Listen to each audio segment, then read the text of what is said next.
আমি পাল্টা প্রশ্ন করতে পারি, গত 7 দিন 14 দিনে বাংলাদেশে কি খুব আনইউজুয়াল বড় পরিস্থিতিতে আমরা কিছু দেখেছি? দেখুন, সাকিব আল হাসানের ব্যাপারে আমার মনে হয় মাননীয় প্রধান উপদেষ্টা, মাননীয় আইন উপদেষ্টা এবং মাননীয় ক্রীড়া উপদেষ্টা খুব স্পষ্টভাবে বলেছেন বাংলাদেশ সরকার থেকে যেই ক্লিয়ার মেসেজটা আছে, যেই মামলাগুলো হয়েছে এই ব্যাপারে কাউকে অন্যায়ভাবে হেনস্থা করা হবে না।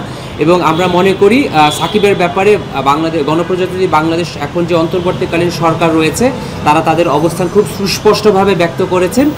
ইনজুরি সমস্যা না থাকলে এবং সিলেকশন জড়িত কোনো ইস্যু যদি না থাকে, এখন পর্যন্ত সাকিব আল হাসানের বাংলাদেশে যে হোম সিরিজ আছে এটা না খেলার কোনো কারণ আমি ব্যক্তিগতভাবে দেখছি না।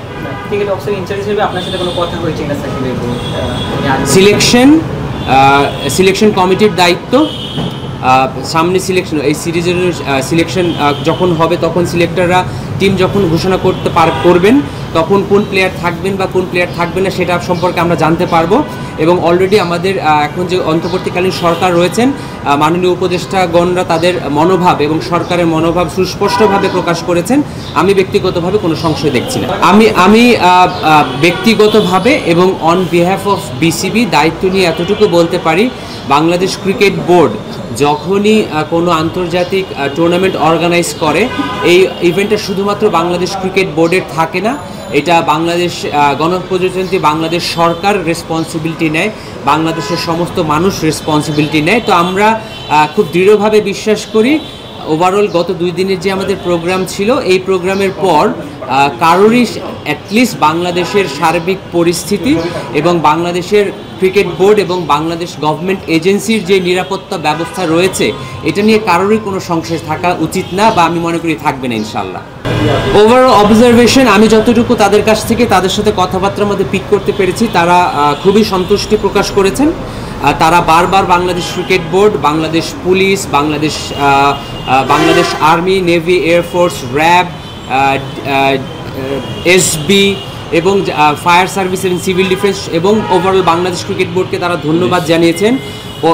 এত অল্প সময়ের মধ্যে এতগুলো আয়োজন আমরা করতে পেরেছি এবং আমার তাদের সাথে কথাবার্তা বলে বা তাদের আচার আচরণ যেটুকু মনে হয়েছে, তারা বেশ সন্তুষ্ট। তারা এখন দেশে ফেরত যাবেন এবং তারা ফাইনাল রিপোর্টটা দিবেন। এর মধ্যে আমরা ইন্টারনাল কাজগুলো সেরে ফেলবো ইনশাআল্লাহ। আমরা নর্মালি এটা খুবই রেগুলার প্র্যাকটিস হিসেবে দেখি। এর আগে অস্ট্রেলিয়া, তারপর ইংল্যান্ড, নিউজিল্যান্ড তাদের প্রতিনিধি দল পাঠায়, এবার সাউথ আফ্রিকা পাঠিয়েছে। খুবই রুটিন একটা রেগুলার একটা প্রোগ্রাম ছিল। যেই 2টা ভেন্যুতে খেলা হবে সেই ভেন্যুটা পরিদর্শন, যেই হোটেলে থাকবে সেই হোটেলের পরিদর্শন এবং ওভারঅল সিকিউরিটি সিচুয়েশনটা কি আছে, আমরা কিভাবে সিকিউরিটিটা প্রদান করে থাকি এই ব্যাপারে তারা একটা ওভারঅল সিচুয়েশন দেখে গিয়েছেন। এবং আমরা নর্মালি বাংলাদেশ ক্রিকেট বোর্ড বিভিন্ন আন্তর্জাতিক সিরিজে যেই প্রোটোকলটা মেনটেন করে থাকি সেই প্রোটোকলটাই আমরা তাদের দেখিয়েছি। মূলত যেই জিনিসটা আসলে এবার একটু ডিফারেন্ট হয়েছে সেটা হচ্ছে, যেহেতু আমরা জানি যে কিছুদিন আগে আমাদের দেশে একটা পট পরিবর্তন হয়েছে এবং সেই পরিবর্তনের কারণে আনফর্চুনেটলি আমরা ওমেন্স ওয়ার্ল্ড কাপটা হোস্ট করতে পারিনি। এই কারণে তাদের একটু কনসার্ন ছিল যে দেশের সার্বিক পরিস্থিতিটা কী এবং আমরা কিভাবে সার্বিক নিরাপত্তার ব্যবস্থাটা সাজিয়েছি এটা তারা দেখতে এসেছিল। সাউথ আফ্রিকা থেকে এর আগে কোনো সময় কোনো প্রতিনিধি দল আসেনি, কিন্তু যেহেতু রিসেন্টলি আমরা ওয়ার্ল্ড কাপটা অর্গানাইজ করতে পারিনি এই জন্য তারা আবার নতুনভাবে ওভারঅল আমাদের কি অ্যারেঞ্জমেন্টটা দেখতে এসেছে। আমি পাল্টা প্রশ্ন করতে পারি, গত 7 দিন 14 দিনে বাংলাদেশে কি খুব আনইউজুয়াল বড় পরিস্থিতিতে আমরা কিছু দেখেছি? আমরা দেখিনি। আমি পুরোটা সময় তাদের সাথে ছিলাম। এয়ারপোর্ট থেকে হোটেল, হোটেল থেকে এয়ারপোর্ট, মাঠ থেকে হোটেল, আমি কোথাও কোনো আনইউজুয়াল কিছু দেখিনি। সো আমার মনে হয় না তারা কোনো আনইউজুয়াল কিছু পিক করেছেন, বা আনইউজুয়াল কিছু তো হয়নি, কেন পিক করবেন? আচ্ছা, এটা খুবই গুরুত্বপূর্ণ একটা প্রশ্ন। মূলত আমাদের যেই ড্রিলটা আমরা গত 2-3 দিন ড্রাই রান এবং আজকে ওয়েট রান করেছি, এইটা বাংলাদেশ ক্রিকেট বোর্ড যখনই কোনো আন্তর্জাতিক সিরিজ আয়োজন করে থাকে এইটা আমাদের একেবারে রেগুলার একটা ড্রিল। তো এই প্রিপারেশনটা আমাদের সব সময় থাকে।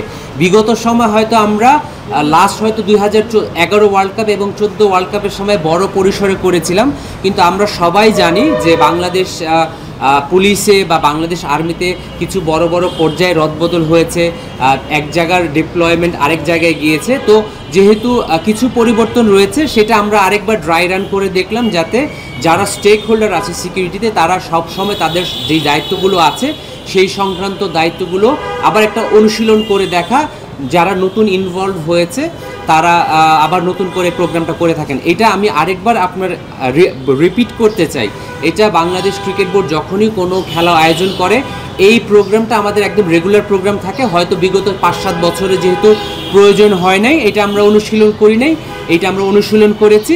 এবং ওরা যেহেতু সার্বিকভাবে আমাদের নিরাপত্তা ব্যবস্থা, নিরাপত্তা অ্যারেঞ্জমেন্টটা দেখতে চেয়েছিল, এটার পার্ট হিসেবে আমরা শো করেছি।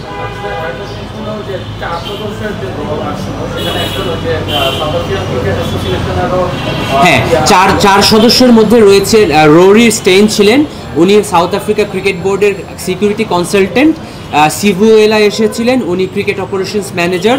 ব্রায়ান কন্ডো এসেছিলেন, উনি মূলত টিমকে সিকিউরিটি পার্সোনাল হিসেবে টিম বা সাউথ আফ্রিকার টিম যখন আসবেন তারা করবেন।